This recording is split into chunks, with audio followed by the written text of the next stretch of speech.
T'es-tu déjà demandé pourquoi, alors que certains pays forment un tout uni, ils apparaissent pourtant divisés en plusieurs entités sur la carte? Le Royaume-Uni en est un parfait exemple. Le Royaume-Uni, officiellement nommé Royaume-Uni de Grande-Bretagne et d'Irlande du Nord, n'est pas, géographiquement parlant, une région homogène. Il est en réalité constitué de deux îles principales, l'île de Grande-Bretagne, qui abrite l'Angleterre, l'Écosse et le pays de Galles, et l'île d'Irlande. Cette dernière est divisée en deux parties, le sud forme la République d'Irlande, un État indépendant, tandis que le nord, l'Irlande du Nord, est rattaché au Royaume-Uni. Ainsi, ce que nous appelons couramment le Royaume-Uni est un État composé des trois régions de la Grande-Bretagne et de l'Irlande du Nord. Sa capitale, Londres, située en Angleterre, est le centre administratif du pays, mais elle ne représente pas le Royaume-Uni dans son ensemble. Il est donc essentiel de bien distinguer ces concepts. L'Angleterre n'est qu'une partie du Royaume-Uni, la Grande-Bretagne désigne l'île regroupant l'Angleterre, le pays de Galles et l'Écosse, et les îles britanniques forment un ensemble géographique plus vaste incluant le Royaume-Uni, l'Irlande, ainsi que plus de 6000 îles aux environnants. Ce qui est encore plus fascinant, c'est que les quatre nations constitutives du Royaume-Uni disposent de degrés variables d'autonomie.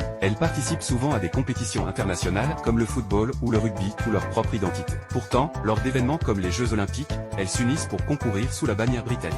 Ainsi, bien que le Royaume-Uni apparaisse comme un seul pays, il s'agit en réalité d'une co-construction façonnée par l'histoire, la géographie et les institutions.